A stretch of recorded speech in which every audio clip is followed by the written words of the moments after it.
suffers when she sees her son with cancer and tries to survive as best she can. She still doesn't understand the will of God behind her illness, but something will happen that will change her entire neighborhood. This story begins with Walter, the local postman, who, as usual, collects letters from a sender who cannot be seen. Apparently, he is a child who leaves his letter in the mailbox every day. Upon arriving at the post office, Walter learns that he will be reassigned to another location to make up for the department's casualties.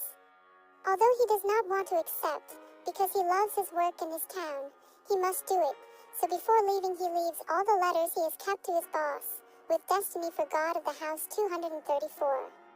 In House 234 is Tyler, a boy of only 8 years old who suffers from a terminal illness.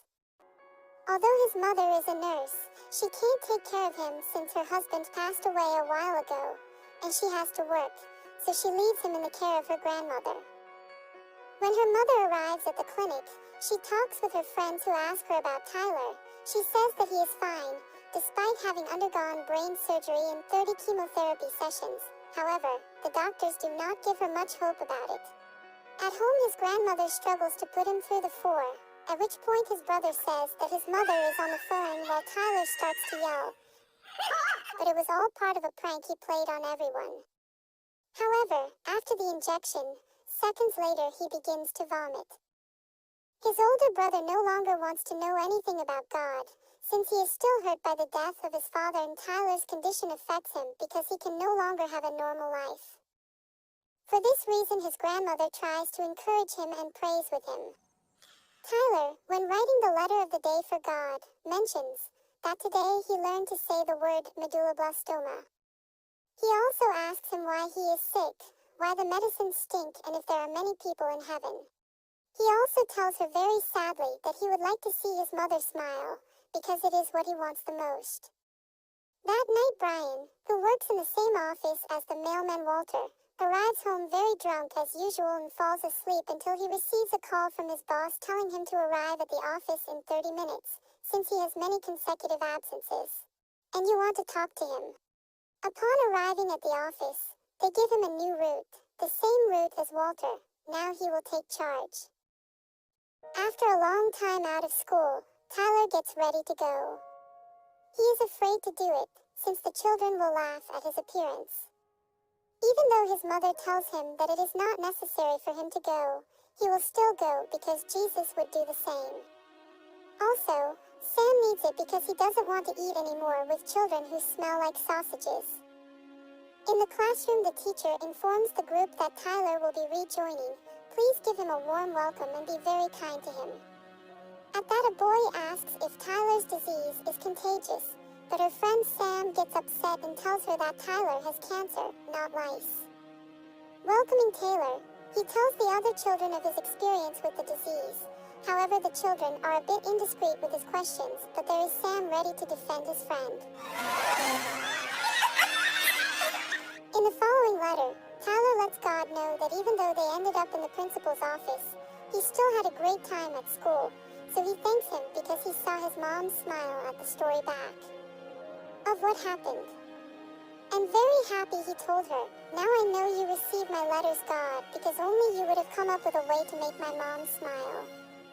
He also tells God that when he got to his house, he saw the new postman and accidentally vomited up his shoes. At the post office, Brian is accused by his partner saying that he has 4 complaints, but he excuses himself by saying that he was bitten by a dog, a child vomited on his shoes, and by the way, he has letters from a child addressed to God.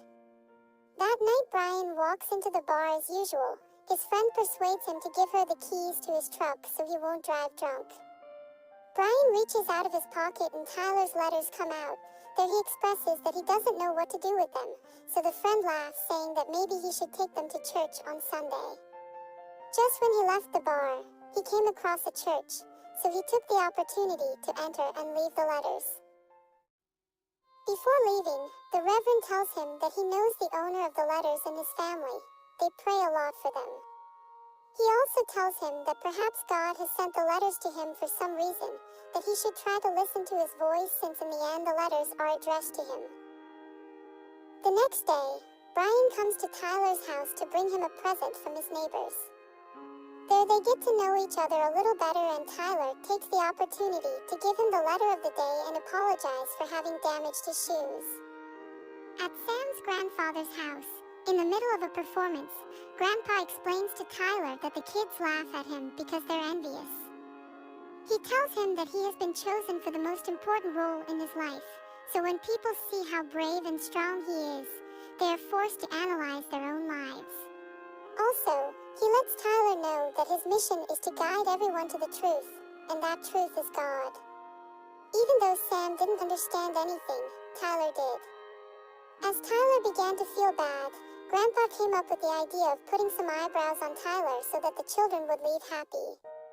Back at home, his older brother can't take what he has to live on a daily basis anymore, so he argues with his grandmother and his mother. The grandmother claims him, telling him that we should not accept only the good things that come from God. However, he insists that he hates his brother. In that, Tyler, who was hiding, listens to him. Tyler! As hard as it was for Tyler to hear that, he forgives him and asks him to write a letter to God like he does. Days later, Brian, in a conversation, confesses to Taylor that he has a son and that he hasn't seen him for a long time. That day, Tyler's mother also thanks him for all the time she has dedicated to her son. When Brian arrives at his house, he receives a letter informing him that custody of his son has passed to his mother. This brings back memories of when he was arrested for driving under the influence with his son in the back seat. He hits rock bottom and goes to the bar, but feels something that makes him change direction. Although he doesn't know why, he enters the church, and there he realizes that his boss is in the praise choir. He is surprised and tries to run away, but his boss calls him and invites him to talk. There Brian tells him that it is too late for him and that everything he touches is destroyed. His boss consoles him and encourages him. At the same time, Tyler's mom can't take it anymore. She collapses because of everything she has experienced, says that she does not understand God's will. Her son is dying and she no longer has the strength to continue fighting, so her mother tells her that God has not abandoned her and never will. In the room, Sam says goodbye to Tyler, telling him that he is sorry that he has to go back to the hospital, in which Tyler hands him a letter for Alex, the boy at school who made fun of him, and tells him that he must deliver it. At the hospital, Tyler undergoes difficult medical procedures. Her exhausted mother falls asleep, but her grandmother arrives to relieve her. When he gets home, instead of resting, he takes advantage of the time to do household chores. There he is met with a letter from his eldest son. In it he mentions that he has lost everything, first his father and now Tyler. He also says that he misses the things they did before, like going to the movies or going out to eat. He knows that her mother has no time for anything, and he continues to love her despite everything because it's not her fault. After all, he only wrote that letter because her brother asked him to. Meanwhile, at the hospital, Brian arrives with Sam and Alex. Taylor is very happy. Alex hands her a letter where she mentions to God that he feels bad for laughing at a kid at school who has cancer, and tells her to please tell Tyler that she's sorry. In that, the three pray so that Alex gets closer to God and can let him into his heart. After several days in the hospital, everyone celebrates that Tyler is going to be released from the hospital and will no longer have to undergo chemo. However, the doctor says that the worst is not over yet, for now they should focus on the good news. That same night, all his neighbors and friends in the neighborhood organized a costume party for Tyler to welcome him home, spending a very special night. The days passed and Taylor was invited to a soccer game at his school, so he managed to convince his mom with Brian's support to go play.